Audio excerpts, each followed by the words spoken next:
Hello friends, my name is Sally and welcome to Sally Spills the Beans.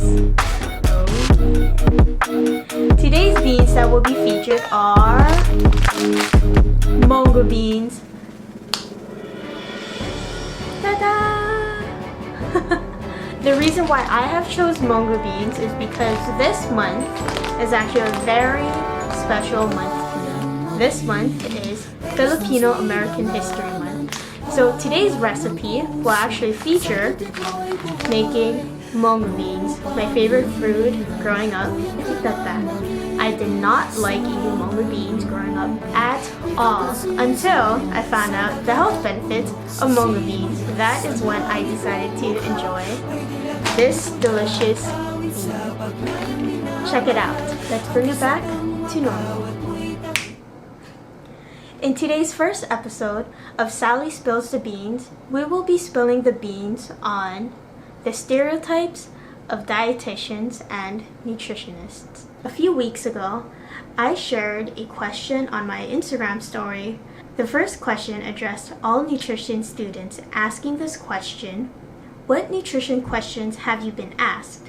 The second question I asked addressed non-nutrition students, asking the question what they have asked nutrition students or even dietitians themselves. I will be reading the questions that they have asked, and thank you to everyone who have answered these questions. For the first question, these are the response. Menus for weight loss. Do you recommend insert fat diet here? Can you make me a meal plan? When vegan, what do I eat to eat more vitamin B12? Happy face. What's the fastest way to lose weight? What's the best way to lose weight? What do you think of intermittent fasting? When would you or when would you not recommend? Is eating rice all the time really bad for me? And then there's a blank. I think that person was trying to promote themselves without answering my question. I know that you are a nutrition major.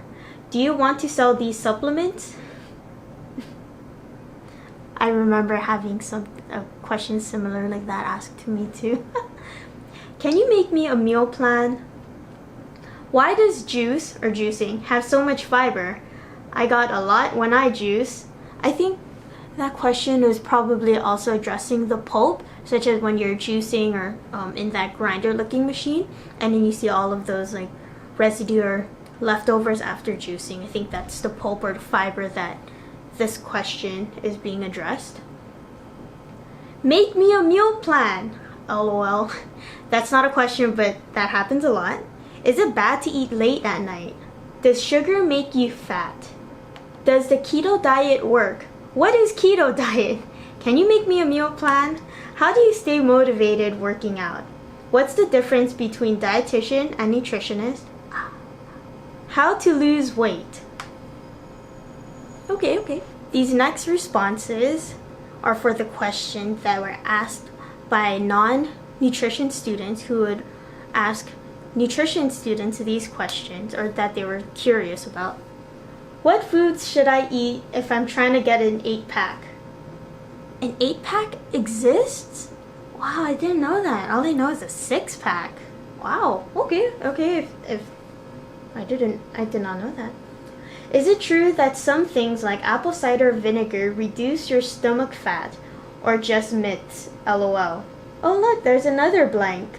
What I can change in my diet to lose weight faster? LOL. Effects of artificial sweeteners on the body. How to make salads actually taste good. Are there still healthy nutrients when you blend down fruits and veggies to drink, or are there less? Fat-burning foods or foods that help metabolism. Okay, just to make things clear before we move on with our discussion and with this video, I am not here to make fun of anyone's responses, nor am I here to make fun of the roles of dietitians and also people who are not dietitians but refer themselves as nutritionists. I am not here to make fun of them. I am just here to spill the beans that this is what is happening in the nutrition world and also in our world today.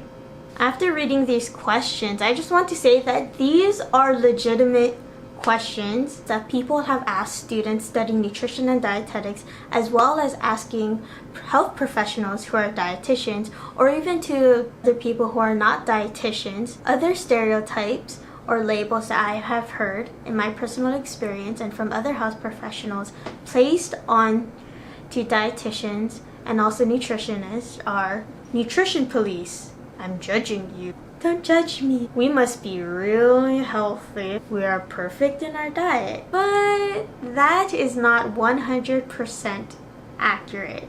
So let's clarify this and break down these stereotypes of registered dietitian nutritionists. Who and what are dietitians? As a student studying nutrition and dietetics, as well as aspiring to become a registered dietitian, I have this need to actually share the vision, mission, and code of ethics preamble of the Academy of Nutrition and Dietetics. A&D is a large organization of food and nutrition professionals that represent over 100,000 credentialed practitioners, also known as registered dietitian.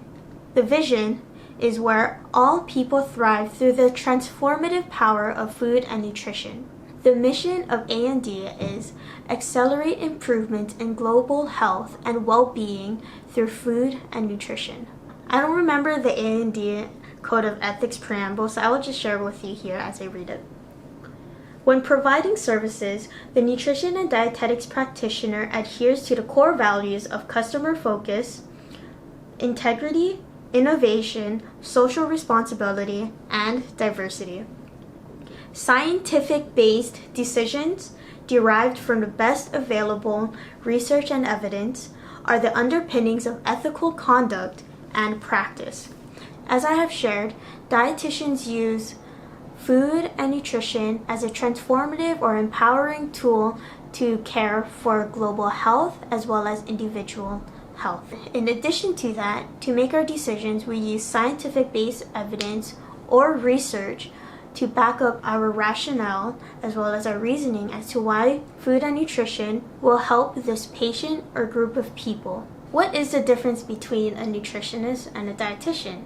First, a dietitian goes through schooling that is an accredited dietetics program attaining their bachelor's or master's degree.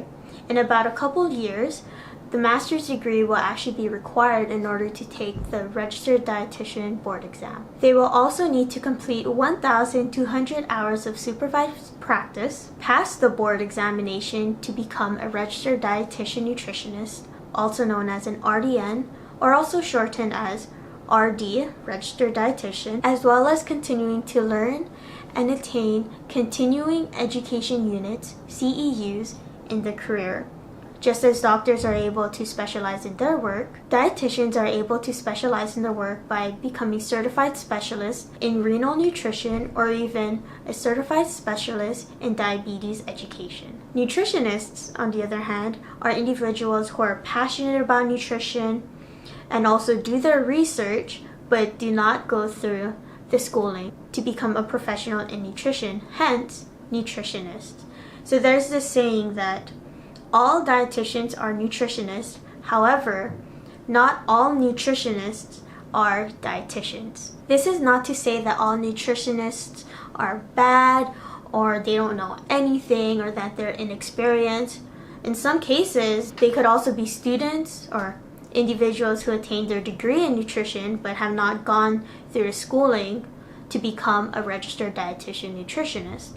However, it is important to be mindful that there are a lot of misconceptions on nutritional guidance from individuals who are nutritionists. These fads and information may be wrong and flawed and lead people into the wrong direction of striving to make nutritional changes and live a healthier life. Areas where dietitians can work in are three large areas, such as the clinical setting, in a hospital, clinic, or any type of healthcare setting. Another area where dietitians can work in is in the area of public health, such as with school districts, with women, infant, and children, also known as WIC.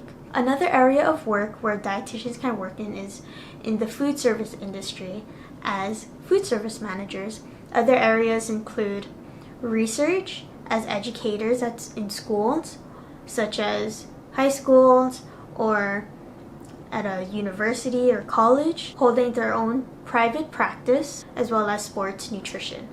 As a student studying nutrition and dietetics, aspiring to become a registered dietitian, and on my last year of finishing school, I am just here to spill the beans that I am not 100% perfect with my diet. I think a lot of other dietitians and nutrition students can agree with this, but we strive to take care of our health and put it as a priority with nutrition. What most dietitians, as well as I, desire for our clients and our patients is for them to strive for personal, quality, and optimal health by using a healthful diet and lifestyle to combat diseases. We are not here to argue with you because we went through all this schooling, we know better than you. It is not like that. We are also not here to make you feel dumb or lesser than us. You may not know the understanding or the processes behind certain diets, which is why you ask these questions. I know there are some dietitians who make fun of some of these questions, and it is funny, but also at the same time, we are here to enlighten you, to encourage you, to empower you, to guide you on your journey to helping you use nutrition and food as a transformative power for your individual health. And when you are able to take control of your health, that can also be an influence to other people on how they can also improve their health as well.